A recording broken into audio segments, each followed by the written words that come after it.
Who said you need to split the cases to get the washer out? Just tie some string, throw it down in there. Use one of these little handy dangy thingamajiggies wherever it's at. It pokes out, grab it. Tie a knot in her.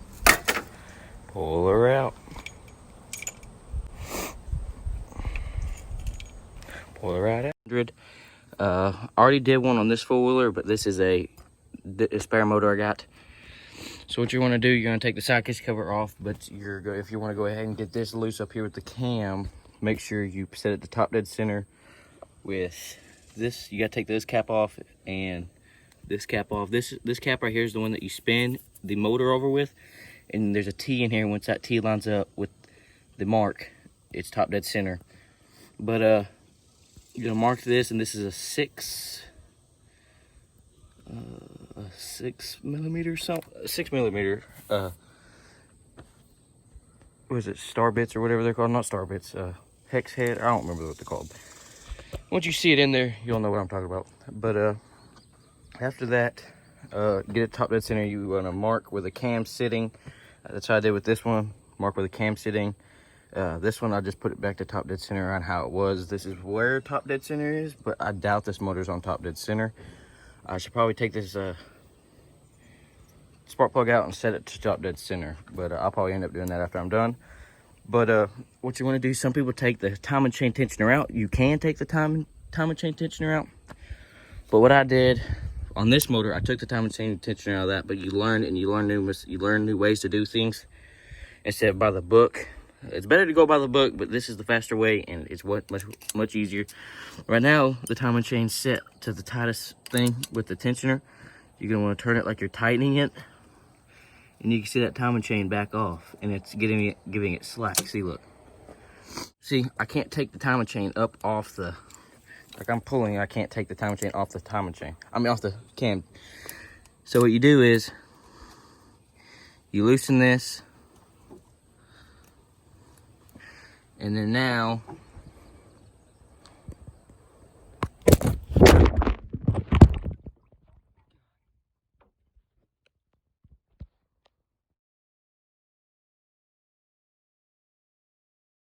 there's this little thing that hangs on inside of this bearing right here, and that spins, and then this is that's what shifts your four-wheeler, and all that sits on is a groove down there.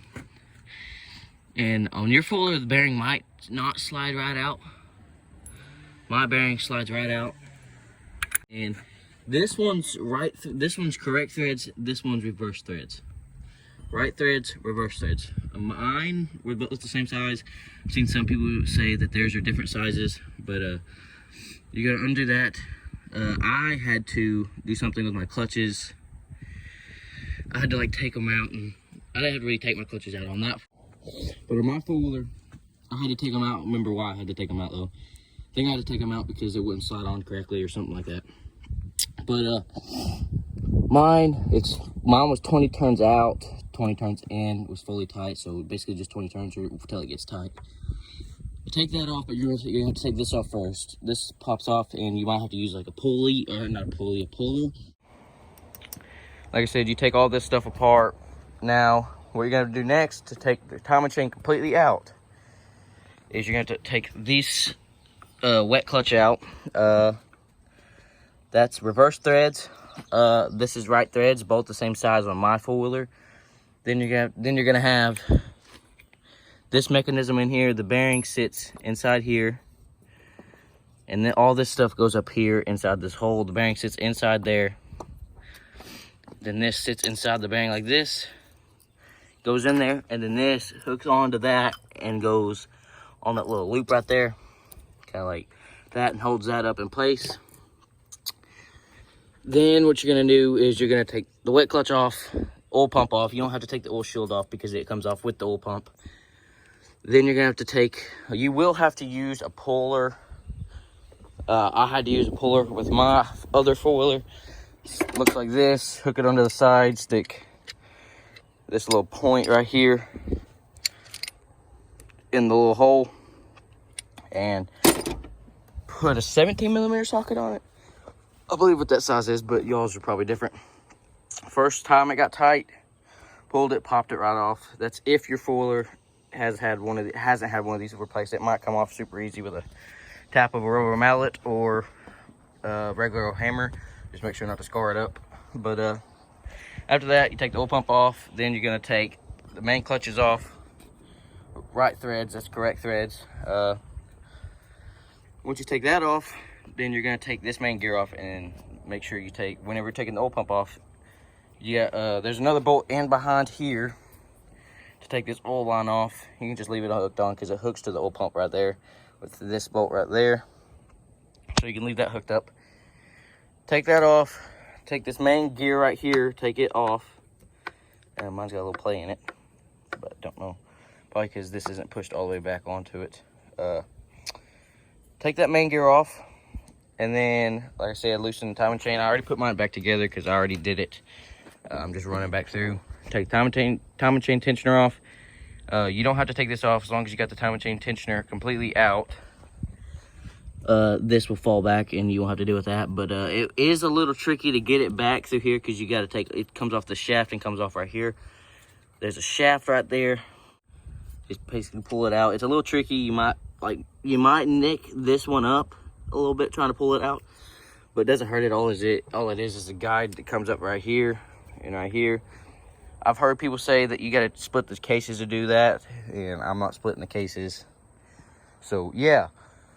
Now I'm gonna show you how to put it back together. Once you take all this stuff off, basically you just take the timing chain off. But you do have to take the cam out. Once the timing chain's off, the cam just pops right out. But there's another bolt right here. There's another bolt down below. Some people say you gotta take the gear off. You don't have to take the gear off. But once the timing chain's off, this timing chain does need replaced. I'm just showing y'all because I didn't record this one. I have an extra motor. I'm gonna go ahead and show y'all how to do it, but it is different because you're inside the full, like the motor's inside the full. On this one it's not, because you can get to everything real good. But basically you do all that, then you put everything back together how it goes, basically vice versa, basically backwards of what you just did, taking it apart. And so yeah, make sure to take pictures. That's what I did with my other 300. That's what I did with it. Take pictures, take videos, so you know what goes where. So basically just video yourself doing it once you already watched this video or something to get it right. So now I'm gonna put it back together, but I'm gonna go through and how you do it. You're going to put it in, and don't forget there's washers behind those.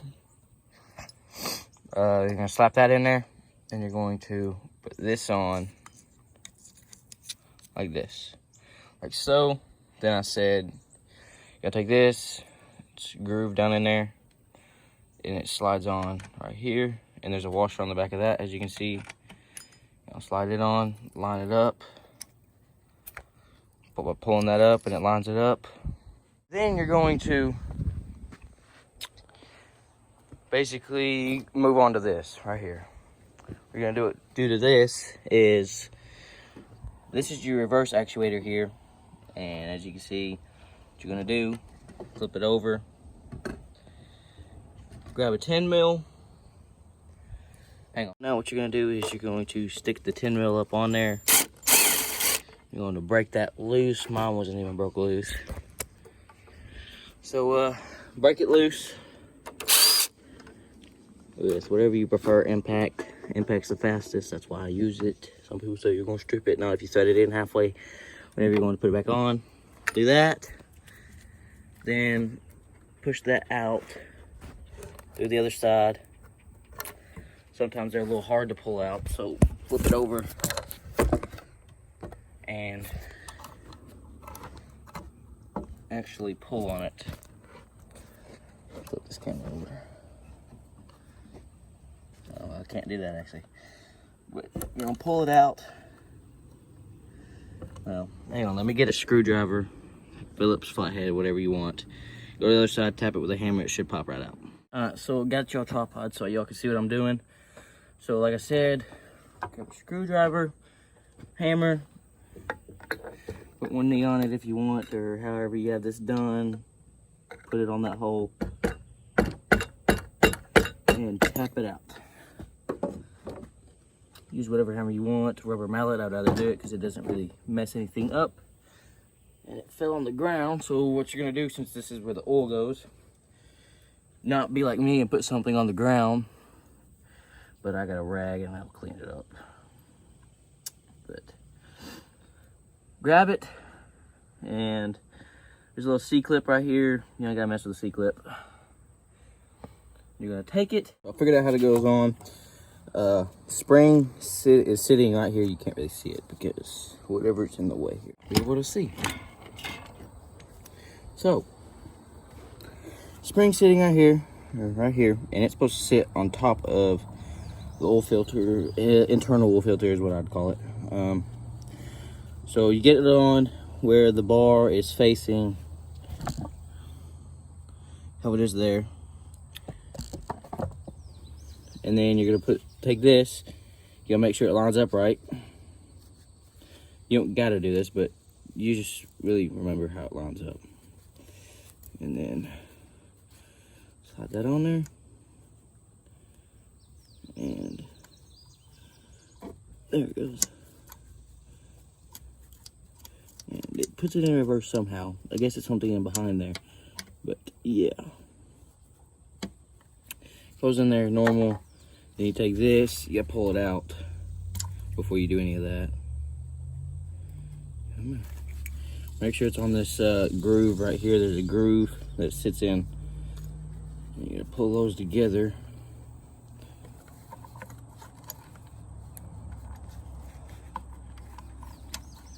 You can use some flathead screwdriver too, but you pull it up, the spring,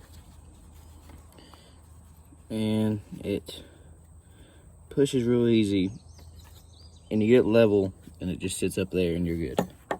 So when I get back, it'll be done. All right, so I figured it out. I was like, dang, I feel cramped how to do it. Like I was cramped up doing it. Always because this shifter mechanism was right in the way. So took it out, and I could get my hand in there no problem. So you had to take the shifter mechanism right back out. Even though I said put it in, I was wrong. Anyway, that's back in. You can put your new gasket on. I ain't got a new gasket. This motor's gonna sit with no oil out of it within it. It ain't gonna be sitting outside. It's gonna be sitting inside the shop. So maybe anything gonna be getting to it. Bought a gasket, but that was for mine. I could put gasket maker on it, but I don't want to waste gasket maker because this motor's not gonna really get used anytime soon. So put your gasket on it. What I found the best way to do it is you put a little thin layer of gasket maker across this. If you buy the gasket I bought, it was the most expensive gasket I could find for it. This was cut in half right here, and they sent it to me, and oil started leaking out of the bottom, so I had to put gasket maker all the way through the bottom here. And it doesn't leak oil, so it was leaking oil before. What you gotta do next is your Kickstarter. Forgot about that. I just looked at it and I was like, oh wait. But I'm gonna set you guys up. I'm gonna show you how to put the Kickstarter in. Alright, so this is how you put the Kickstarter back in. I did have to retrieve this washer from the bottom end of the motor. Luckily there's a hole. You can't see it on camera, but I'll make it. There's a hole right here. Big hole right there. Took this, held it right there, grabbed, had the washer, put some string down in there, tied a knot around it, and fished it back up. So make sure don't drop it in there like I did. But there's a mount, like a little, hang on, I'll show you. There's a mount that it goes in like that, and it goes in there. But you can't put it in like this. First time I did it, I put it in like that. But this will just sit there and rotate all the way back. So you can't do that. This is topped out right there. You gotta spin this and make sure that spring's under a load so your Kickstarter will retract back. So what you do is you take the old Kickstarter, or your new, or the same Kickstarter that you're gonna use, and you rotate this until it's underneath here, and this piece is right here. It's stuck up underneath here, and you rotate it, and once you get in there, you push it back, and you'll feel it pop into place. That it should look like this. It's where you can't rotate it backwards, and it'll kick over right. Basically this acts as a guard. Do it like that. I ended up grabbing it with this and using this as like the Kickstarter as a hammer to hit it in, but it didn't work because it was already all the way in. So yeah, basically that's all you gotta do after you put your gasket on it. Just put it right back in. Make sure not to forget this washer like I did. So my fuller's getting ran with a no washer right here. Thought it would make it leak oil, but it's not making it leak oil. All this does is make it slide in and out a little bit. It makes it sliding in and out of the width of this washer. So yeah, so make sure to put that in there. It won't leak oil if you leave it out, but it's better to have it in. So basically that's all you gotta do. I'll get back with you whenever I get everything done.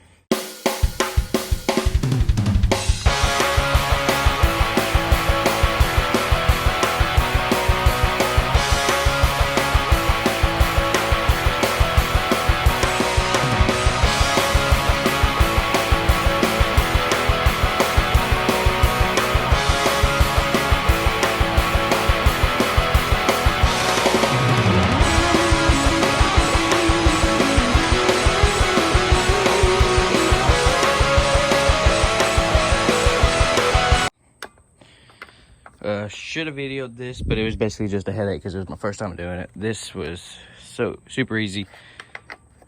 See what I mean by that timing? I mean that gear, it won't go back. And first time I did it, it went back. So I put the oil line on, but I didn't record it. My dad was right here talking to me. Didn't record it. Basically everything's done now. This motor is ready to go in a frame. If I timed it and set the top dead center and timed it right, this motor would be ready to go in an engine besides the gasket too. Besides the gasket and all, this motor would be ready to go right down in the frame. So all the other videos I've watched, there's one that was the most helpful because he actually had this off. He actually showed you what to do. His video is pretty good. This one's gonna be better because I'm actually going through showing you what to do and all that. Not really, because I wasn't replacing the timing chain on this one. I was just putting timing chain back on the cam, and I just told you what to do down here. And not lying, that's how you do it down there. But basically that's how you do it. Make sure to put your reverse bolt back in. Basically all you gotta do for it, and then she's ready to rock and roll. So make sure to like, comment, subscribe, and peace out.